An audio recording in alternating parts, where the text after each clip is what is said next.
Assalamualaikum warahmatullahi wabarakatuh. Kami dari kelompok 4 akan mempresentasikan hasil tugas kami, yaitu strategi pengembangan komoditas kopi.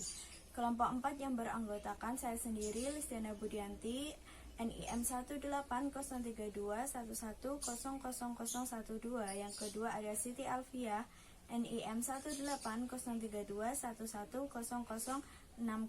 Yang ketiga ada Ninda Ika Alfionita dengan NIM 1803211001008. Latar belakang. Komoditas kopi memiliki peluang yang besar untuk dikembangkan karena memiliki prospek yang cukup tinggi di pasar domestik maupun internasional. Data International Coffee Organization mencatat bahwa tren konsumsi kopi domestik di Indonesia terus mengalami peningkatan selama 5 tahun terakhir ini. Tingkat konsumsi kopi bubuk di Indonesia pada tahun 2018 berdasarkan hasil Susenas sebesar 0,801% kilogram per tahun. Sedangkan untuk konsumsi kopi instan tahun 2018 sebesar 0,905% kilogram per tahun. Jumlah konsumsi kopi domestik mencapai 4.800 kantong per kapasitas 60 kg. Dengan meningkatnya konsumsi kopi ini, maka perlu dikembangkan usaha tani komoditas kopi agar dapat memenuhi permintaan kopi. Rumusan masalah. Yang pertama, ada apa saja faktor internal dan eksternal yang mempengaruhi strategi pengembangan komoditas kopi. Yang kedua, ada alternatif strategi apa saja yang tepat untuk mengembangkan komoditas kopi. Tujuan. Yang pertama yaitu untuk menganalisis faktor internal dan eksternal yang mempengaruhi strategi pengembangan komoditas kopi. Yang kedua ada merekomendasikan alternatif strategi pengembangan komoditas kopi. Selanjutnya yaitu tinjauan pustaka. Kopi adalah spesies tanaman terbentuk pohon yang termasuk dalam familia Rubiaceae dan genus Coffea. Tanaman ini tumbuhnya tegak, bercabang, dan bila dibiarkan tumbuh dapat mencapai 12 meter. Daunnya bulat, telur, dan ujung agak meruncing. Daun tumbuh terhadap pada batang, cabang, dan ranting-rantingnya. Kopi mempunyai sistem percabangan yang agak berbeda dengan tanaman lain. Strategi pengembangan mempunyai fungsi perumusan dan dalam mempertimbangkan faktor-faktor internal maupun eksternal yang dihadapi perusahaan.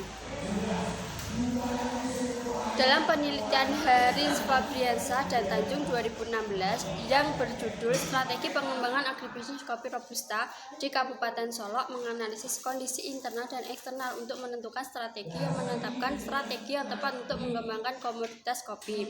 Setelah dilakukan analisis SWOT, diperoleh strategi yang tepat untuk pembangunan sistem agribisnis kopi Robusta diarahkan pada peningkatan daya saing melalui pembinaan perbaikan mutu dan tampilan produk kopi Robusta dan olahannya. Untuk metode penelitiannya, lokasi penelitian ini dilakukan di Indonesia karena lokasi dan iklim di Indonesia telah membantunya menjadi penghasil kopi Robusta terbesar ketiga di dunia. Untuk metode pengumpulan data yang digunakan dalam penelitian ini meliputi data primer dan data sekunder. Untuk metode analisisnya, penentuan alternatif strategi dilakukan dengan mengidentifikasi faktor lingkungan internal dan faktor lingkungan eksternal dengan metode analisis SWOT, metode analisis Maastricht, IV, dan EV. Yang selanjutnya, hasil dan pembahasan. Yang pertama, analisis faktor internal. Analisis faktor internal meliputi kekuatan dan kelemahan. Adapun faktor internal dalam komoditas kopi adalah sebagai berikut. Yang pertama, kekuatan terdiri dari ketersediaan lahan yang cukup, akses transportasi yang memadahi, input dan sarana produksi mudah diperoleh. Kemudian untuk kelemahannya antara lain keterbatasan modal, pemilik usaha kurang inovatif, dan penguasaan teknologi masih rendah.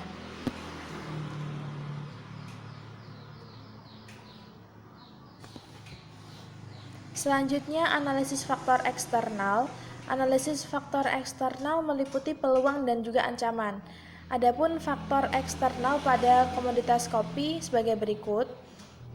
Untuk peluang antara lain informasi pasar yang tersedia, harga kopi yang stabil, hubungan kerjasama yang baik dengan supplier, dan permintaan kopi relatif tinggi. Kemudian untuk ancamannya antara lain keterbatasan penyuluh, adanya hama dan penyakit tanaman kopi, serta harga pupuk dan alat relatif mahal. Selanjutnya diagram SWOT. Dapat diketahui pada diagram ini nilai X sebesar 0,03 dan nilai Y 0,06 sehingga berada pada kuadran 1, yaitu strategi agresif, yang berarti pengembangan komoditas kopi dapat dilakukan dengan memanfaatkan peluang yang ada dan kekuatan yang dimiliki dengan cara meningkatkan produksi dengan kualitas yang baik dan meningkatkan hubungan kerjasama yang baik dengan pemasok maupun supplier. Selanjutnya, kesimpulan dan saran.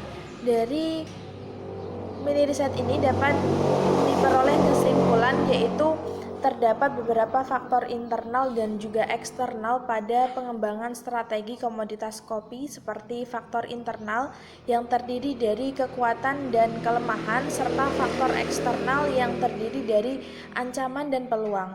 Selain itu, hasil pada analisis SWOT yaitu setelah melakukan perhitungan bobot dari masing-masing faktor internal maupun eksternal, kemudian dianalisis dengan menggunakan matriks posisi yang kemudian diperoleh diagram SWOT berada pada kuadran 1 karena nilai X lebih dari 0 dan nilai Y lebih dari 0, yaitu nilai X sebesar 0,03 dan nilai Y sebesar 0,06, sehingga strategi yang tepat untuk digunakan dalam meningkatkan komoditas kopi adalah meningkatkan produksi dengan kualitas yang baik dan meningkatkan hubungan yang baik dengan supplier maupun pemasok.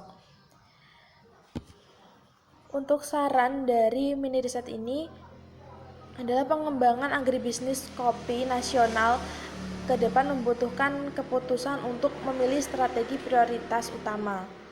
Dari hasil analisis terlihat bahwa sangat perlu meningkatkan produksi dengan kualitas yang baik terhadap kualitas kopi yang ada di Indonesia dan perlu meningkatkan hubungan kerjasama baik dengan pemasok maupun supplier agar perusahaan kopi bisa lebih maju dan berkembang dengan baik. Selain itu juga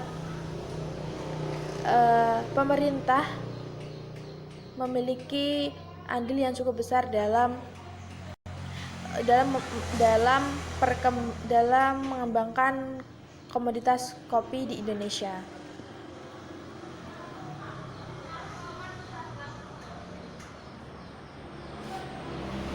Mungkin itu saja dari kelompok kami. Kurang lebihnya kami mohon maaf apabila ada salah-salah kata. Kami mohon maaf. Terima kasih. Wassalamualaikum warahmatullahi wabarakatuh.